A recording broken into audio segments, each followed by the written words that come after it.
Hello and welcome to Psych 220, which is adolescent psychology.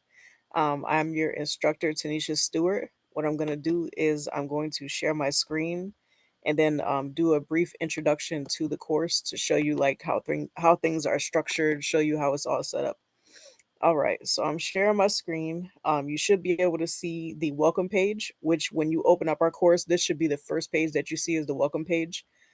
Basically what it is just like a little introduction. I have a photo there and then just a like little brief introduction to myself. If you go to the second tab is the announcements. Throughout the semester, I'll be posting announcements like when I update your grades, if I need to send any information to you, when assignments are coming due, et cetera, et cetera. I'll be posting stuff in the announcements throughout the semester. The next tab is going to be the course information block. So this is going to contain a couple of different things. So the first thing, as you can see, what's in here is the syllabus for the course.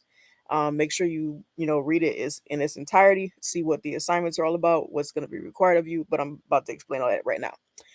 This is our textbook for the course. Is the 18th edition, Adolescence, by John Sandrock. He's a pretty popular author. He does develop all types of developmental psychology textbooks. I think he also does some introduction to psychology textbooks and other ones as well. But he's like, I mean, I had his book when I was when I was in school, a much previous edition, of course. But all right, and then we have the course schedule. So the course schedule is going to show like pretty much exactly how it sounds, how everything is laid out throughout the semester. And we're actually going to like go into the nitty gritty of this on the next screen. I just wanted to show you this. So if you wanted like a snapshot of how everything is going to be looking throughout the semester, it has the dates, it has the chapter, and it also has what the assignments are for that chapter. So um, then, if you go to the next one, it's going to be the course content page. So if you go to the course content page, that's where you're going to see like where the assignments are housed, et cetera, et cetera. You have the syllabus once again, just to, I like to have it in multiple places just so people know where it is at all times. Also the textbook, once again, just to show you what it looks like. Next thing is if everybody could comment on this forum. This is the attendance forum. Since our class is online and we're not meeting in person, I need some kind of way to record everybody's attendance. Our first set of assignments is not going to be due until February 2nd. So if everybody could please just click on this, just comment here or present or whatever you want to comment in there, just so I know that you're here. After that, if you scroll down, you'll see that each one of these chapters, it has like a little photo to pretty much introduce the chapter. It has a chapter name, and then it also has the slides. So if you ever want to look at the slides that are associated with the chapters, you just click on the slides that are right in each folder. And the slides are pretty comprehensive. So like you could probably read through the slides and have a pretty good gist of everything that is in the chapter because they're pretty thorough with it. I think the first chapter has like 100 slides. So it's pretty thorough. But if you wanted to go into the each one, you'll be able to see the assignments that are within each folder. So let's click on the chapter one folder. If you click on the chapter one folder, you'll see that we have a chapter one discussion. If you scroll down, you'll see that we also have a chapter one exam. Now, one thing I do want to say is that for every week, with the exception of the very last week, we're going to have two assignments. So there are going to be two assignments due every week. One of them is always going to be either a discussion, like what you see here, and also an exam. So a discussion for 6 of the weeks, and then a writing assignment for the other 6. But for every week, with the exception of the last week, you're going to have an exam. The exams are all 25 questions. They're all multiple choice. You have 2 attempts for all of them, and your highest score is always your final score.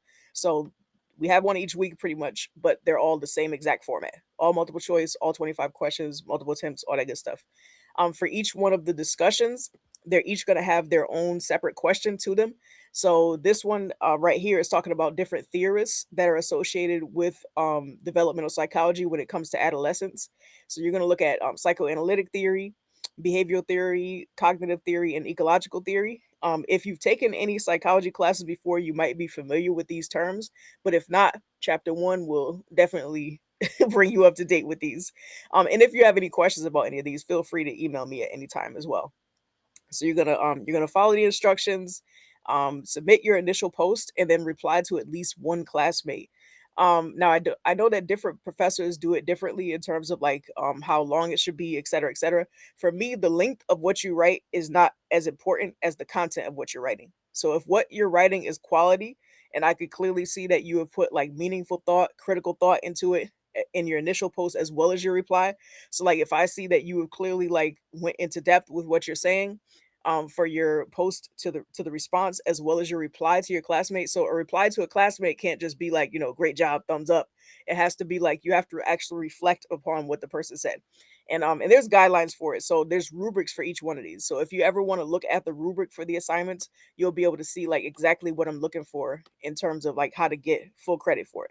And it's really not difficult. It's just making sure that you're speaking critically, you're thinking critically, and you're reflecting that. So let me go back to the course content and I'll show you what the writing assignments look like. So every other week you got a forum, every other week you got a writing assignment. So I tried to like switch it up throughout the semester so you don't have like the same exact thing every single week. All right, so chapter 2, that's going to be your first writing assignment. And this one, oh, and that's the other thing.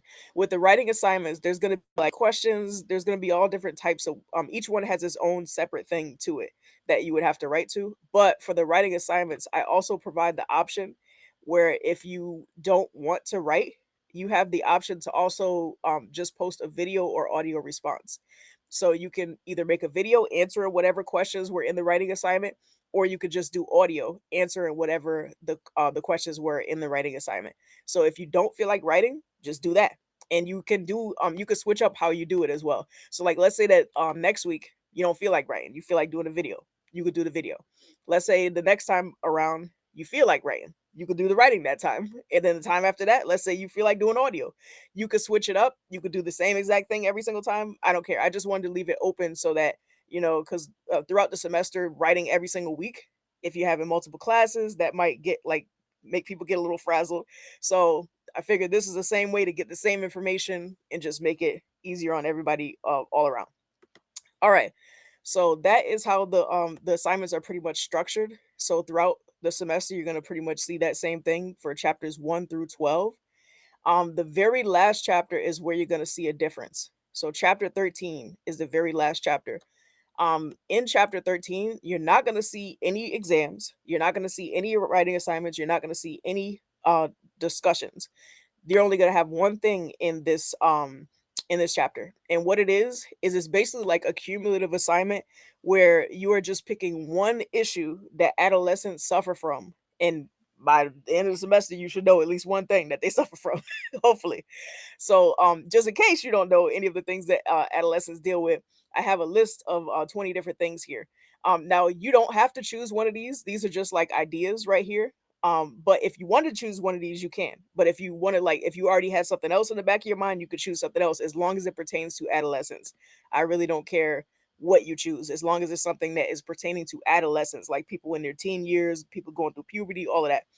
Um, so you're going to pick one of these issues that are dealing with. You're going to explain the biological, psychological, and social cultural factors that contribute to whatever that issue is. You're going to look at, go do some research and look at what kind of solutions are offered to help with that problem.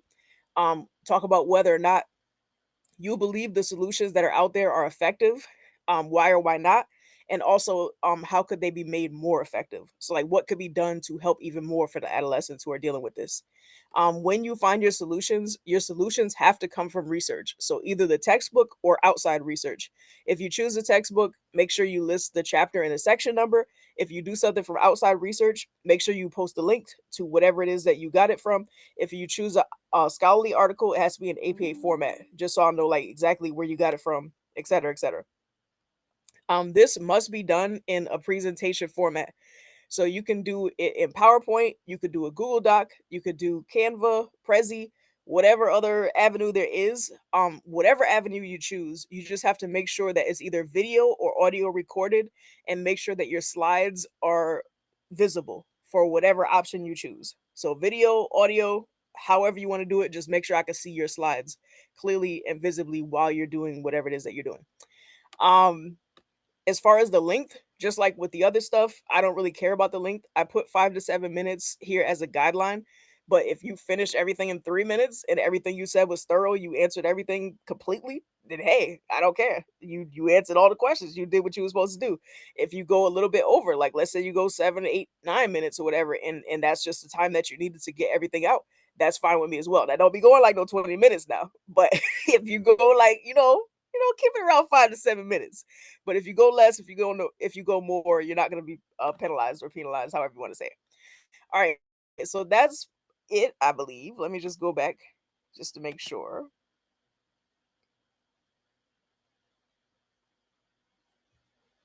Yes. Okay. So I believe that was the last thing I wanted to show you. But if you do have any questions or if anything comes up, feel free to email me. I put my email address in multiple places. It's everywhere throughout the course. But if you ever want to email me, it's right here. It's tnstewart@stick.edu. So tnstewart@stcc.edu. So if you ever need to contact me, that's where you can find me. All right. So that was it. That was all I wanted to show you, just to let you know what how the course is structured, everything that's going to be happening throughout the semester. I hope that you have slash had a delightful, marvelous, outstanding first day of classes. And let's just hit the ground running. Let's just do this together.